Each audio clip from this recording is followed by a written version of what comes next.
Olá, o Câmara Entrevista está de volta e agora o assunto é saúde. Nós vamos conversar a partir de agora com a hematologista doutora Dara Teles. Ela vai trazer informações importantes sobre as doenças do sangue.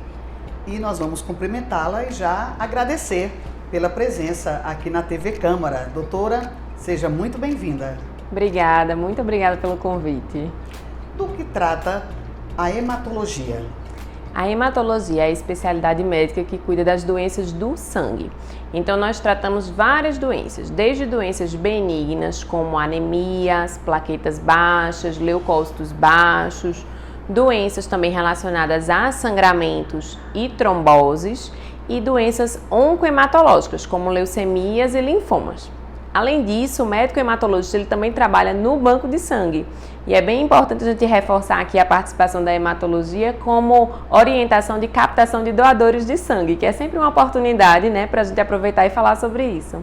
E uma luta constante do Hemop Caruaru, não é? Dos hemocentros do país de um modo geral, mas como a gente acompanha a rotina, não é, do nosso hemocentro aqui, do Hemop, a gente vê que é uma luta diária, quase que um apelo à população, não é? Só falta dizer, pelo amor de Deus, doem sangue. Continua assim? Os estoques estão regulares ou a falta ainda é muito grande, especialmente agora em meio a uma pandemia? Isso, os estoques estão bem baixos, os estoques de sangue. Na verdade, não só aqui, né? Em todo o país, os estoques estão tendo muita dificuldade. Por isso que a gente precisa conscientizar as pessoas saudáveis para a doação de sangue. Inclusive, mês passado foi o mês fevereiro laranja. Nós aproveitamos para conscientizar a população com relação à leucemia. Quando eu falo em conscientizar, são compreender um pouco mais os sinais e sintomas para um diagnóstico precoce e principalmente pacientes saudáveis que se cadastrem para a doação de medula óssea. Então, se você é saudável entre 18 e 55 anos, você pode ser um doador de medula óssea e ajudar a salvar a vida de alguém. Falando nisso, né, já pegando de gancho, nós temos um banco de doação de medula óssea aqui na cidade de Caruaru. Isso, tem sim. O Hemop, ele coleta, né, esse exame e esse exame os dados do doador, eles vão fazer parte do registro de doadores de medula óssea, o REDOME, que é um registro nacional.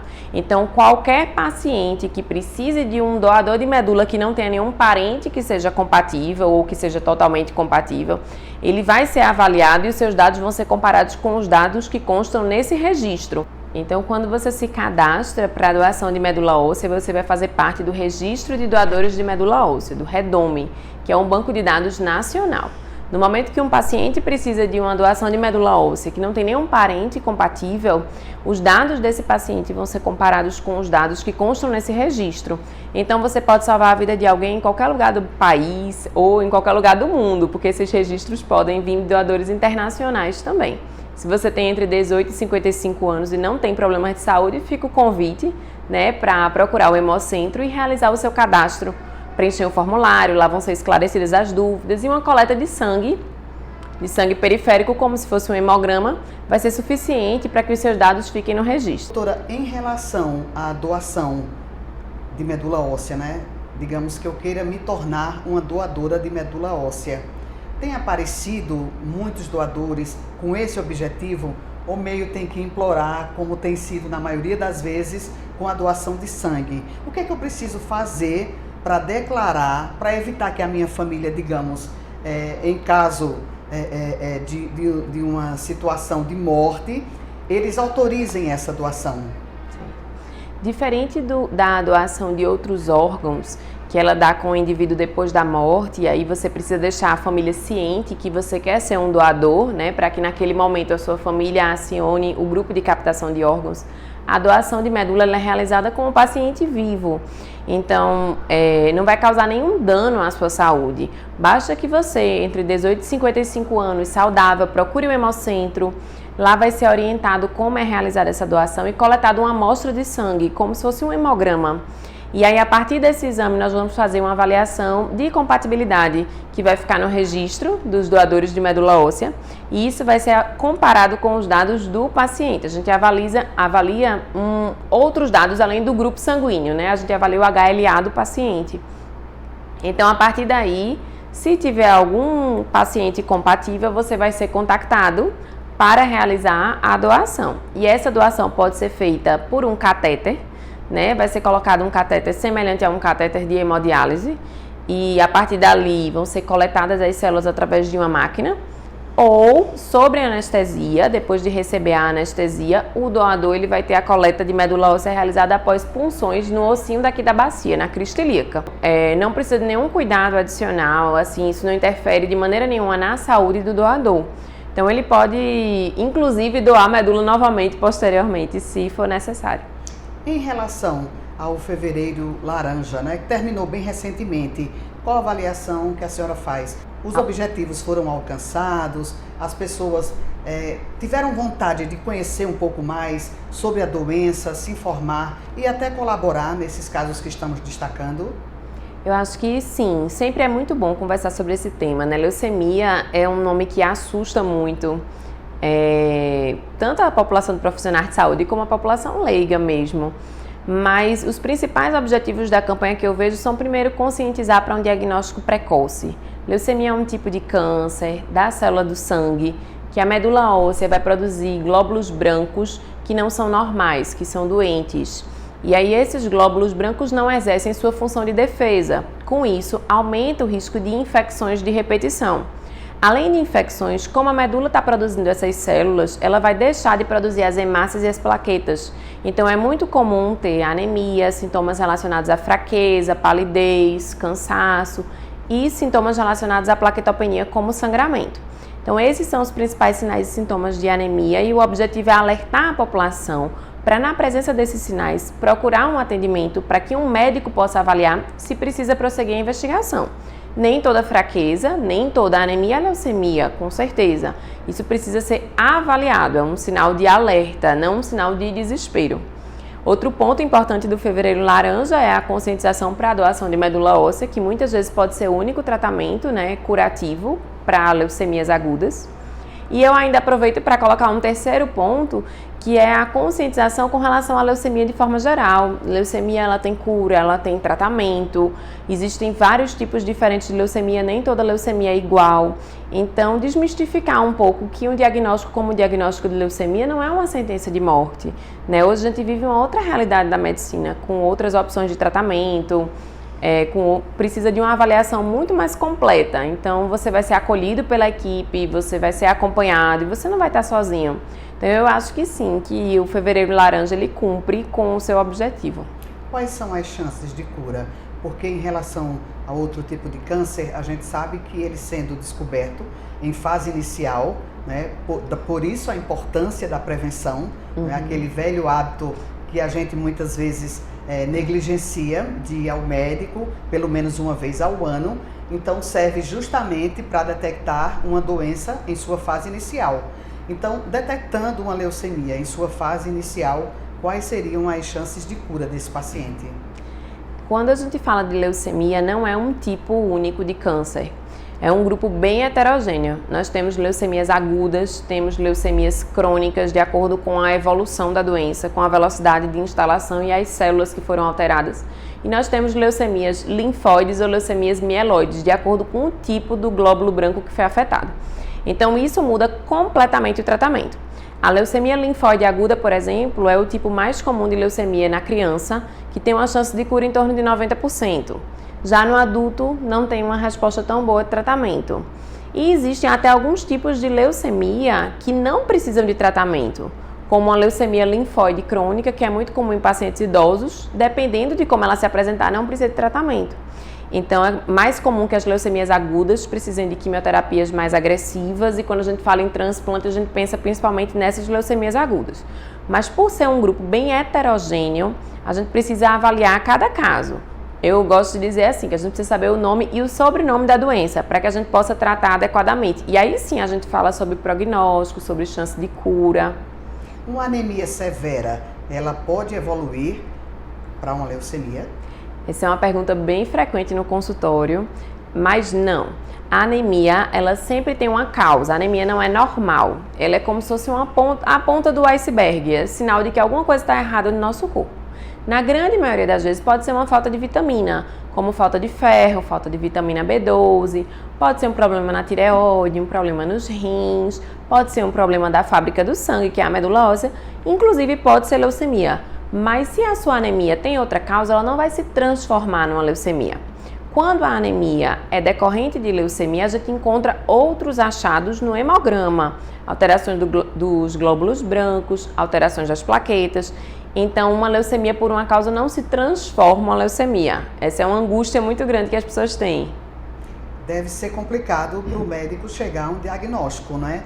Visto que ela não é uma doença única, digamos assim.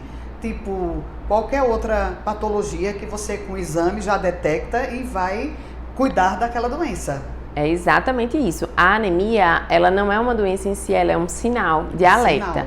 Então, a gente precisa investigar. Nem toda anemia, é muito comum também o paciente ir para uma consulta se questionando que está repondo ferro e que a anemia não melhorou. Mas se a anemia não for por falta de ferro, ela não vai melhorar. Então, a gente precisa identificar a causa da anemia para que a gente possa corrigi-la. O exame hemograma, que é tão pedido nos consultórios, ele serve para detectar uma anemia? O hemograma, ele é o exame que dá o diagnóstico de anemia, porque a gente vê a redução dos glóbulos vermelhos. Tem alguns dados que a gente consegue sugerir, que seja por falta de ferro, que seja por destruição, que seja por falta de vitamina B12. Os leucócitos, plaquetas alterados também sugerem que tenha outra alteração na medula óssea, mas ele não fecha o diagnóstico do tipo de anemia. A gente, na maioria das vezes, suspeita com o hemograma, sabe que tem anemia e suspeita da causa, mas precisa de outros exames para definir o diagnóstico.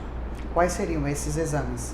Depende. Se eu estou suspeitando que é uma anemia por falta de ferro, então eu preciso ver como é que está a dosagem de ferro, dosagem de vitamina B12, como está a tireoide, se tem aquela doença do caramujo, né, o xistosoma, que pode cursar com plaqueta baixa, com anemia. Então, toda a investigação do paciente, além de sorologias, para a gente ver se tem alguma infecção viral. E às vezes a gente precisa realizar um mielograma, que é o exame da fábrica do sangue mesmo, para a gente ver como é que as células estão sendo produzidas. Tem uma idade específica para o acometimento da leucemia ou não existe isso? Eu vi um dado aqui, né, fazendo uma pesquisa, que é o 9º câncer mais comum em pessoas do sexo masculino e o 11º em pessoas do sexo feminino, independentemente de idade, é isso mesmo? Isso, independente da idade. Como a gente falou, leucemia é um grupo bem heterogêneo de doenças, então a leucemia linfóide aguda é muito mais comum em crianças, é a leucemia mais comum em crianças. A leucemia linfóide crônica e a leucemia mieloide crônica são muito mais comuns em adultos. Leucemia linfóide, inclusive, muito mais comum em idosos, então pode acometer qualquer faixa etária. E diferente de outros tipos de câncer, né, só comparando aqui com o Outubro Rosa, onde o grande objetivo é tanto o diagnóstico precoce de câncer de mama, quanto a prevenção, e aí se orienta perda de peso, realização de exercício físico, boa atividade física, né? Uma boa condição de saúde. Na leucemia a gente não tem muitos fatores de risco que a gente possa evitar. Na maioria das vezes ela acontece ao acaso. A grande maioria não tem uma relação hereditária, então se o seu pai teve, se o seu avô teve, não quer dizer que você vai ter um tipo de leucemia. Mas a gente sabe que alguns fatores existem, como exposição a benzeno, exposição à radiação ionizante, por exemplo, pacientes que foram expostos à bomba atômica ou a uma grande quantidade de radiação, tabagismo. No nosso dia a dia de trabalho comum, teria algum equipamento que pudesse oferecer esse risco? Existe radiação em pequenos exames que nós fazemos no dia a dia, mas não é comprovado esse risco aumentado de leucemia. Existe um risco aumentado de leucemia em pacientes que já fizeram tratamento prévio com quimioterapia ou radioterapia. Olha, de um modo geral, né, como falei anteriormente, terminou a campanha, mas não pôde terminar o cuidado, a nossa prevenção. O que a senhora diria para essas pessoas que só vão para o médico a pulso, digamos assim, né? Não costumam, eu não vou não fazer prevenção, que a gente só vai arrumar doença. Eu já escutei isso. O que a senhora diria para essas pessoas? Eu diria que é muito importante fazer o que a gente chama de check-up, né? É muito importante ser avaliado por um médico, mesmo que você não tenha nenhuma queixa naquele momento. Você tem uma rotina, nem sempre precisa fazer uma bateria tão grande de exames. O médico vai lhe avaliar adequadamente o que é necessário de acordo com a sua idade, com os seus fatores de risco, com a sua exposição. Mas é importante, tanto para o diagnóstico de doenças como pressão alta, diabetes, como até para o diagnóstico de doenças como leucemia, que podem aparecer sem nenhum sintoma. Isso não deve ser motivo de desespero, isso deve ser motivo de cuidado, de autocuidado, né, que a gente deve ter no dia a dia. Perfeito. E, por exemplo, para o EMOP, o atendimento do EMOP, eu sei que a senhora não atende lá, mas existe um encaminhamento, qualquer pessoa pode ir lá manifestar o desejo de fazer a doação de sangue, de ser um doador de medula óssea. A senhora trabalha numa entidade privada, mas deve ter aí algum contato direto com essa instituição. Sim, eu trabalho no EMOP em Recife também. E não precisa. Para atendimento em consulta, sim, precisa de encaminhamento. Mas para doação de sangue ou para a realização do cadastro de medula óssea, é só comparecer ao Hemocentro. Uma coisa que eu achei interessante no início da entrevista, que a senhora pontuou muito bem, foi que hoje não precisa assim de tanto desespero acerca desse diagnóstico, né? Anteriormente era a sentença de morte, hoje já não, devido aos tratamentos, devido à identificação da doença de modo precoce, não é? Gostaria que a senhora também falasse diretamente para esses pacientes que acabaram de receber esse diagnóstico. É uma situação muito difícil, né? São doenças muito delicadas, que na maioria das vezes, principalmente falando das leucemias agudas, exigem um tratamento muito agressivo, né? Um tratamento internado, muito tempo internado, cai cabelo, debilita. Às vezes a gente precisa, não responde a primeiro tratamento, tem que trocar, ou vai dizer que precisa fazer um transplante de medula. Isso são notícias ruins, né? Que angustiam o paciente. Mas é como a gente conversou, eu acredito que apesar de ser uma situação difícil, a equipe de saúde ela está ali para ser um raio de esperança para aquele paciente. E todas as fases vão passar. A fase inicial de diagnóstico é muito difícil, mas logo depois surge uma força, surge uma fé, uma vontade de batalhar e de conseguir, e a equipe está junto. Então hoje existe muito tratamento. O transplante de medula ele vem com uma possibilidade de cura para vários pacientes que há algum tempo atrás não tinham chance de cura. A medicina vem evoluindo para melhorar realmente a qualidade do atendimento desses pacientes. Então, leucemia não é uma sentença de morte, por mais que seja um desafio, por mais que seja um início de uma batalha que ninguém procurou, mas somos humanos, então todos estamos sujeitos a algum problema de saúde. Você não está sozinho, você está com a sua equipe. E o seu tratamento vai ser realizado adequadamente. Vamos ter fé, vamos seguir em frente. Então é um outro foco. Por isso que eu acho legal. Arrisca o tratamento. Não, com certeza. Não é? Não abandonar também é a coisa mais importante. Com certeza. Com certeza. Por isso que eu acho legal o Fevereiro Laranja, porque eu acho que ele envolve toda a população. Tanto quem tem uma doença oncohematológica, quem já tem um diagnóstico, como quem não tem problema de saúde nenhum, para parar um pouquinho e pensar, poxa, eu posso ser um doador de medula, eu posso ajudar a salvar a vida de alguém que está precisando. A chance de você ter um irmão compatível é 25%. E a chance, se você não tem nenhum irmão compatível, você vai procurar um doador no banco de dados, no Redome. A chance de você encontrar um doador não aparentado compatível é 1 em 100 mil ou 1 em 1 milhão. Então, quanto mais pessoas estiverem cadastradas, maior a chance de você encontrar um doador compatível, maior a chance de ajudar a salvar a vida de alguém. No caso da doação de sangue, uma única doação pode salvar muitas vidas. A gente fala que uma doação pode salvar até 4 vidas, porque é realizado o fracionamento daquela bolsa. O doador, ele doa o sangue total, que vai ser fracionado. De maneira simples, é uma centrifugação que roda numa velocidade e separa o que é mais pesado embaixo, o que é mais leve em cima. E aí a gente consegue separar a bolsa no concentrado de hemácia, plaqueta, plasma e crioprecipitado. Por isso que uma doação pode salvar até 4 vidas. De quanto em quanto tempo é possível se fazer a doação, no caso de homens e mulheres? Você pode doar, homens podem doar 4 vezes ao ano, com um intervalo de 3... Ou seja, a cada 4 meses. Não, homens são 4 vezes ao ano com intervalo de 3 meses. 3 meses. E mulheres são 3 vezes ao ano com intervalo de 4 meses. E não tem nenhum problema, alguns mitos, inclusive, olha, a doação de sangue deixa o sangue fraco, ralo, nada a ver. De jeito nenhum. Nosso corpo recompõe aquelas células que foram doadas em 24 horas. Então não tem problema nenhum.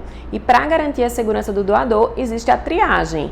né? Onde ele vai procurar o hemocentro, vai ser realizado exame para a gente ver como é que está a hemoglobina dele, se ele tem anemia, para garantir que aquele sangue não vai fazer falta para ele.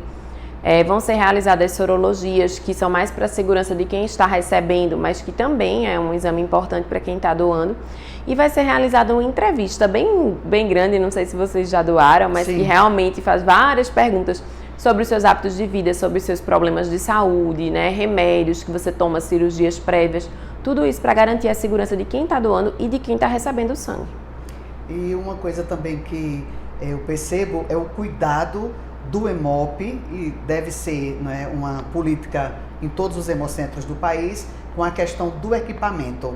É tudo muito limpo, é tudo muito organizado, o material que é entregue, não é, para o doador totalmente esterilizado, e agora eu acho que esses cuidados foram redobrados. Ah, com certeza, com certeza. A gente tenta que o sistema seja, a gente diz, sistema fechado, né? A bolsa, nada vai contaminar aquela bolsa. Então, assim, a agulha já é a agulha que vem no kit para punção, vem fechada.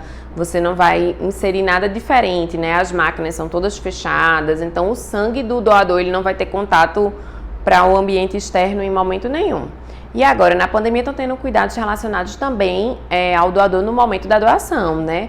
Tentar manter o isolamento, uma cadeira sim, uma cadeira não, para o distanciamento social.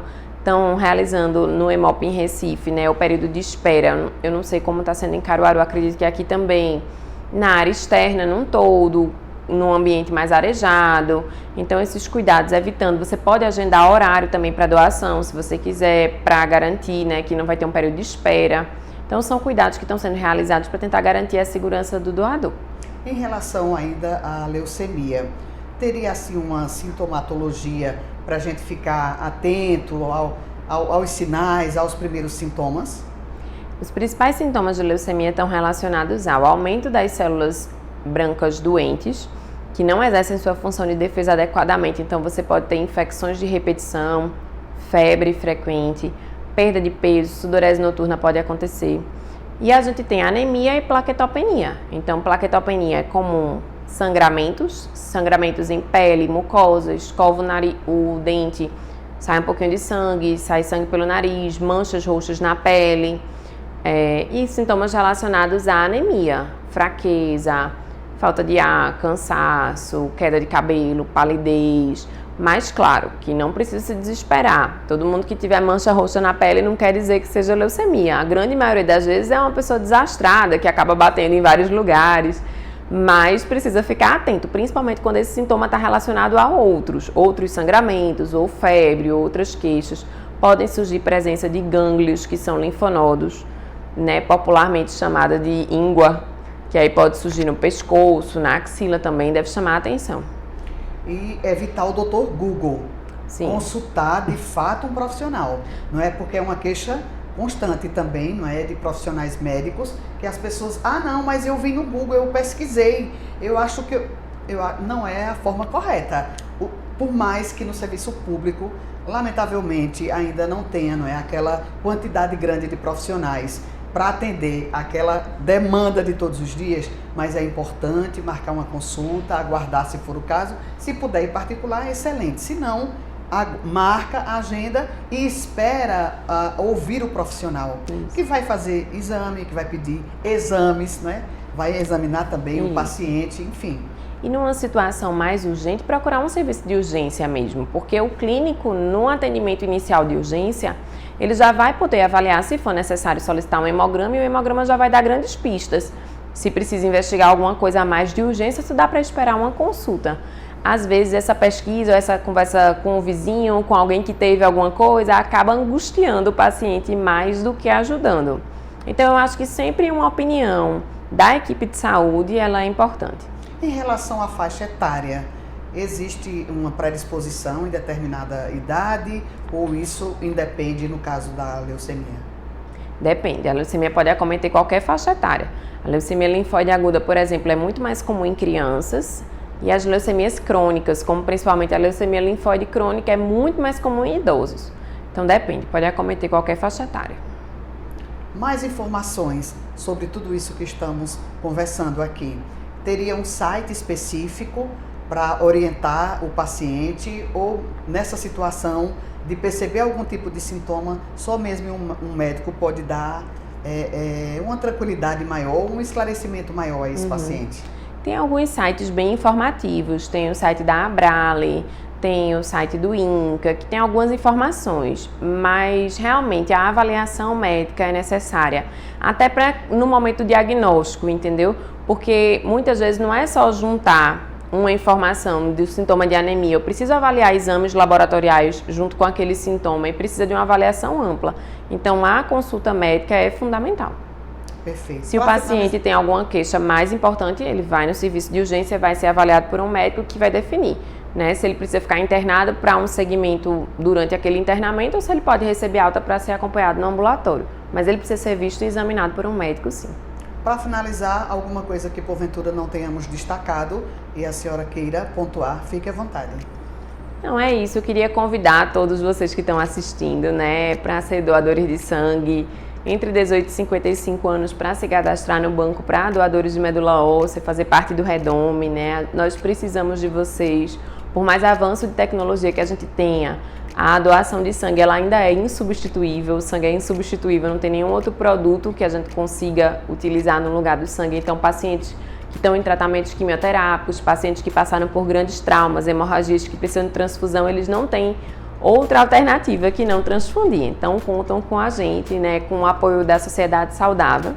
E para o paciente que está passando por uma situação difícil agora, eu desejo muita força, eu desejo muita fé nessa batalha. E não se sinta sozinho, procure sua equipe, converse com sua equipe, tire suas dúvidas, que eu acho que é a melhor forma de passar por uma situação complicada como essa. Doutora Dara Teles, muito obrigada por sua participação aqui no Câmara Entrevista. Até uma próxima oportunidade. Eu que agradeço, muito obrigada. Câmara Entrevista fica por aqui. Até mais.